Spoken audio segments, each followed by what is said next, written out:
উত্তরের অন্তহীন সাদা বরফের দেশে একা এক শ্বেত ভালুক থাকত। চারদিকে শুধু বরফ আর বরফ, আকাশ ধূসর, বাতাস ঠান্ডা, আর সমুদ্রের পানি কাচের মতো জমাট। ছোটবেলায় তার মা তাকে শিখিয়েছিল, বরফ যতই কঠিন হোক, হৃদয় যেন নরম থাকে।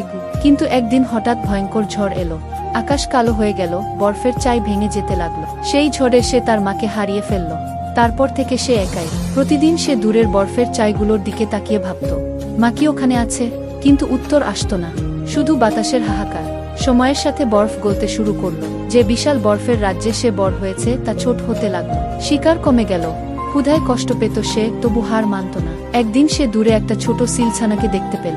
সিলছানাটি বরফের ফাঁকে আটকে গেছে। সে চাইলে সহজেই শিকার করতে পারত। অনেকদিন সে ঠিকমতো খায়নি, কিন্তু সে থেমে গেল। মায়ের কথা মনে পড়ল, হৃদয় যেন নরম থাকে।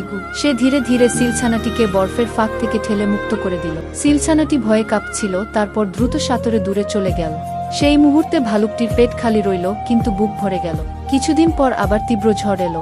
এবার সে একা ছিল না, দূরে কয়েকটি সিল বরফের ধারে জড়ো হয়েছিল। তাদের মধ্যে সেই সিলছানাটিও ছিল, এখন একটু বড় হয়েছে। ঝড়ের সময় তারা ভালুকটির আশেপাশে ঘুরতে লাগলো, যেন নীরব কৃতজ্ঞতা। ঝড় কেটে গেলে আকাশে সূর্যের আলো পড়ল, বরফের ওপর সোনালি ঝিলিক ছড়িয়ে পড়ল। ভালুকটি আকাশের দিকে তাকিয়ে ধীরে ধীরে চোখ বন্ধ করল। তার মনে হলো, মা হয়তো ঠিকই বলেছিল, বরফের পৃথিবীতে টিকে থাকতে শক্তি লাগে, কিন্তু মানুষ আর প্রাণী হতে লাগে হৃদয়।